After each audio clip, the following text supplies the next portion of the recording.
Assalamualaikum. Welcome to Member Spotlight by Anad Muslim Chamber of Business. MCOB is a membership based social enterprise with a mission to create a thriving Muslim business community. It's the power of collective wisdom, continued learning, and thought leadership brought together for Muslims by Muslims. Our core belief is that business leaders thrive when they have access to a supportive community of peers who challenge and inspire each other. Today, we have with us our member, Salim Omar. With over 28 years of helping small businesses thrive, Salim has led Straight Talk CPAs to become one of the most respected CPA firms in North America. His specialty is making accounting and taxes simple, actionable, and profitable for entrepreneurs. Welcome, Salim. Thanks for Thanks, having me, Red. and Yeah, walaikum thanks salam. for being here and thanks for joining MCOP. Would love to hear your story, how you started and where you are today. Yeah, you Yeah, you. mentioned 28 years. Wow, we forget how long we've been in business, and I'm almost going to be doing it. Actually, next year we celebrate our 30th year, so it's been a while, and I would never have imagined that it's going to be such a long journey. Mhm. So, yeah, what was the question? Sorry, I wasn't paying attention to that. Your life story, how you started on this path and where you are today. Yeah, in an abbreviated version.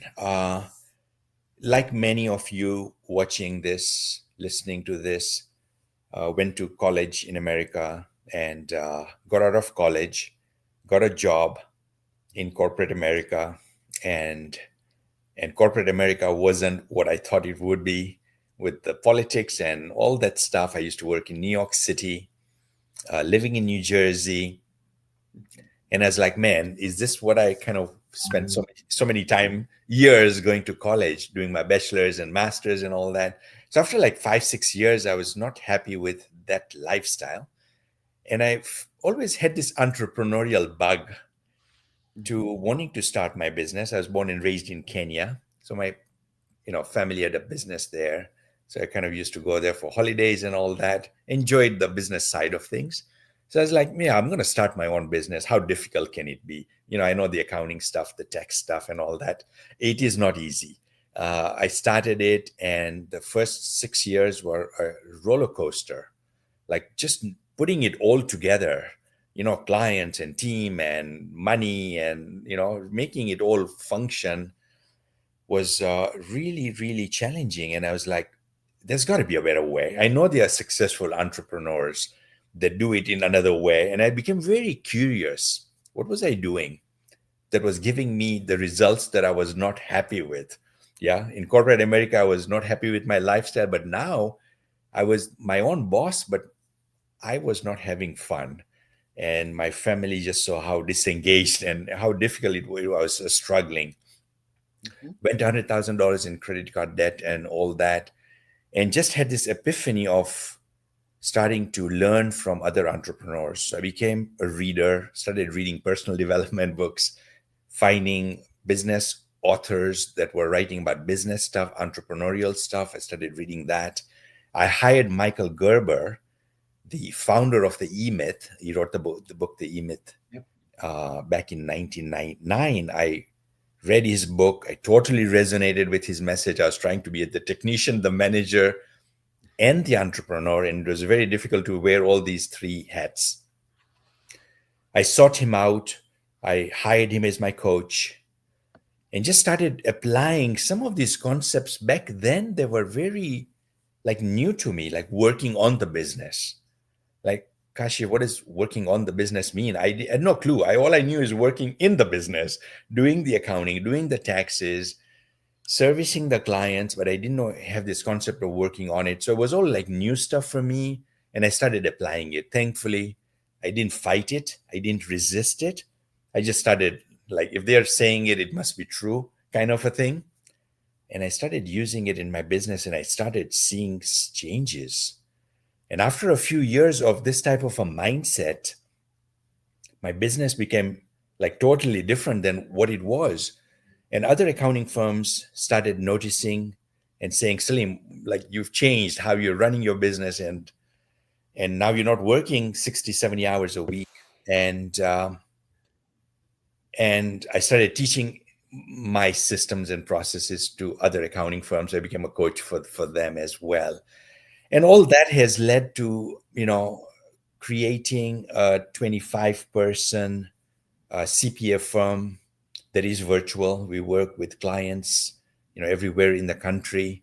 Our team is everywhere in the country as well. Mhm. And really being able to go beyond compliance, going beyond doing books, going beyond doing a tax return, and really helping the client get results from tax planning, helping them with financial clarity. What are the numbers? What are the dashboards, scorecards? What do they mean?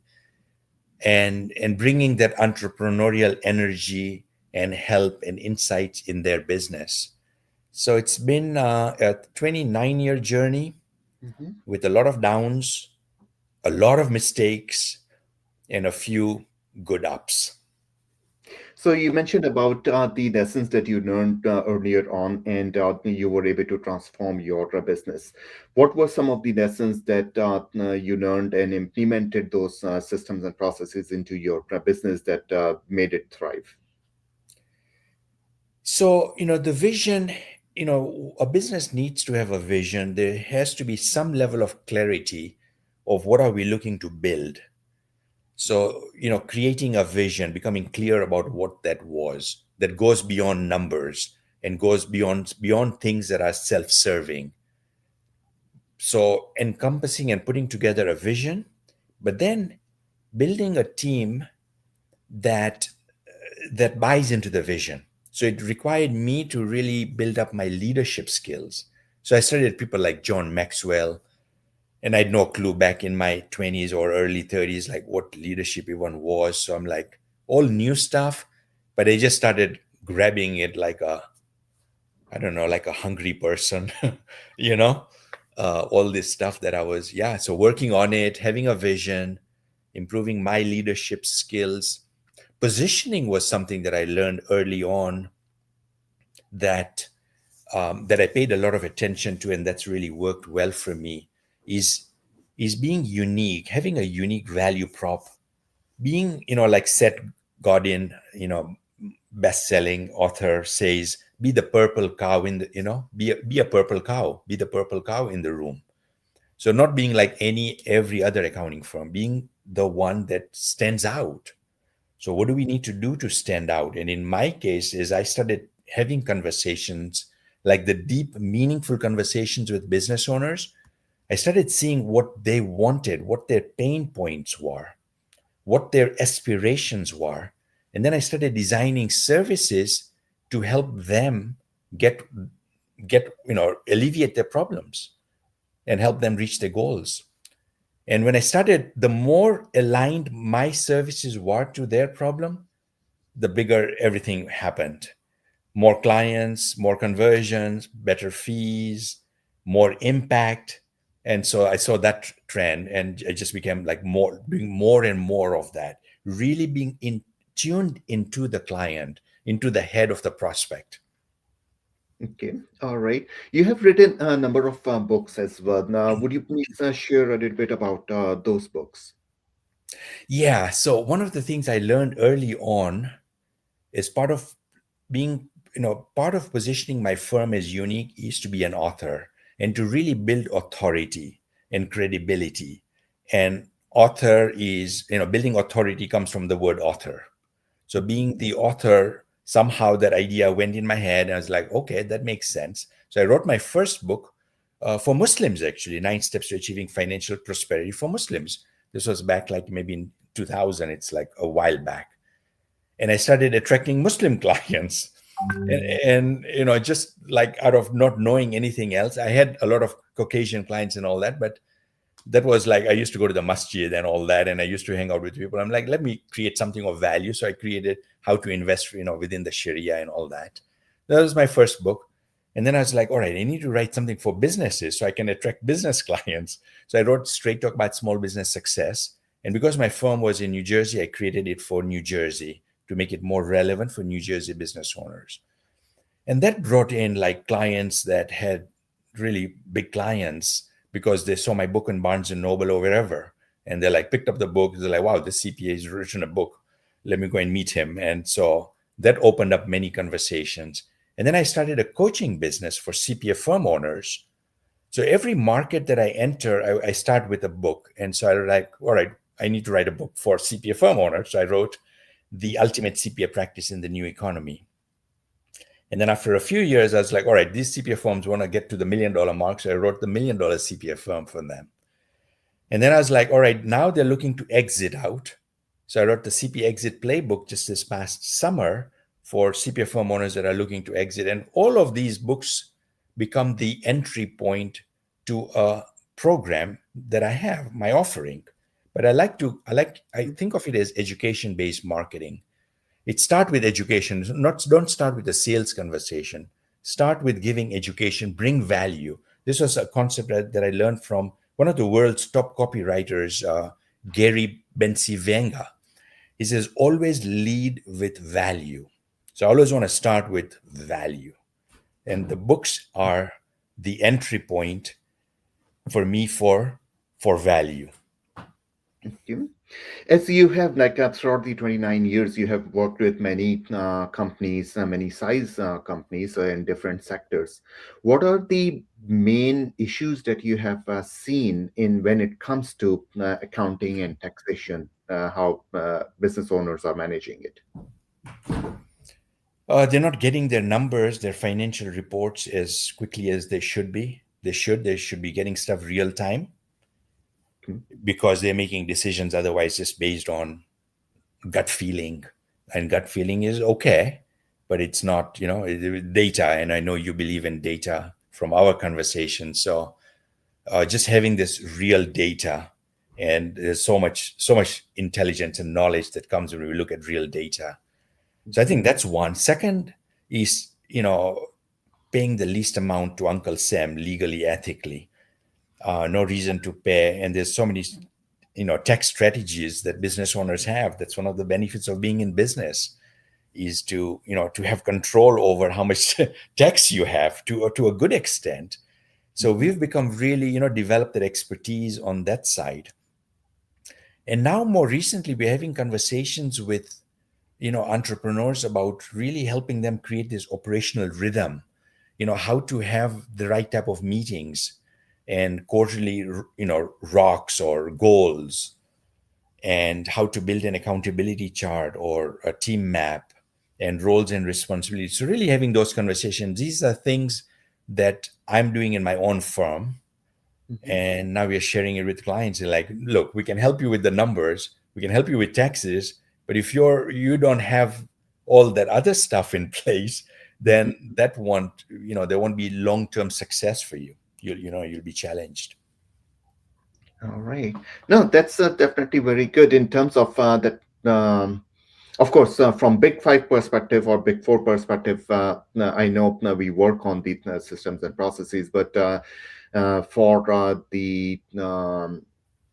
for the firm that you are running, you are not just doing the numbers for them, but you are also providing them added value in terms of how to streamline their operations, how to manage their operations better.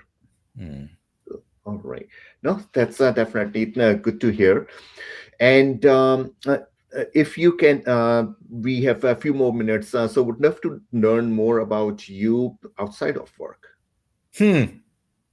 What do you do? Oh, What are your hobbies? What are your interests outside of work? yeah, that's a great question. So when I was in Kenya, I lived there. I was raised there. I was born there. We're a fifth generation Kenyan. I used to play table tennis. I started playing at the age of like 9 on the kitchen dining table, and somehow became good at it. And I became the Kenyan table tennis champion. Oh, So wow. that's one No, of my about you. passions, is that I enjoy a good game of table tennis. Mhm. I love sports, playing. So Uh-huh. I also play pickleball. So yeah, that is good stuff. Besides family, enjoying time with the family, the kids, Mhm. reading, love reading Mhm. as well. So yeah, that's kind of every now and then a good movie. watching that, and connecting with like-minded people. Okay. As you have written many books, what is or some of the favorite books that you have that you want to share? Yeah, I like to. Yeah, I try to read as much as I can. One that I read recently was Simon Sinek's book, The Infinite Mind. Okay. Mhm. Simon wrote Start with Why Yep. some 15 years or so back, and that was an amazing book. It opened up my eyes to like having a purpose and all that. But then, yeah, recently I grabbed his book, The Infinite Mind, and it was a very different take, and it's kind of like inspiring me to think of the next chapter for myself, for the businesses that we serve, so that it's not finite. The business can go beyond the life of the owner. And I know, Kashif, some of the conversations you and I have had, some of the work we're doing is like thinking about how do we leave a legacy. Yeah. Mhm. Yeah. And I think this infinite mind is like thinking beyond our own life and creating a business. And I think the business can be an amazing vehicle for wealth, for charitable organizations, for Islamic organizations, and so forth. And all the listeners here are, the business owners. So why not create a business that not only serves us during our life, but a business that continues to serve good causes after we are gone? All right. No, thank you. Thank you for thinking of it in that way. Many people don't, and it's a blessing to be in company of you, who is like not just thinking about today, but 100 years from now. Mm, Jazakallah. And thank you for being part of MCOP, and thank you for being part of this journey. Looking forward to seeing your business grow and how our membership and other people can benefit from the services that you provide. Sure, my pleasure. Thanks for having me. All right. Thank you. Assalamualaikum. Walaikum salam.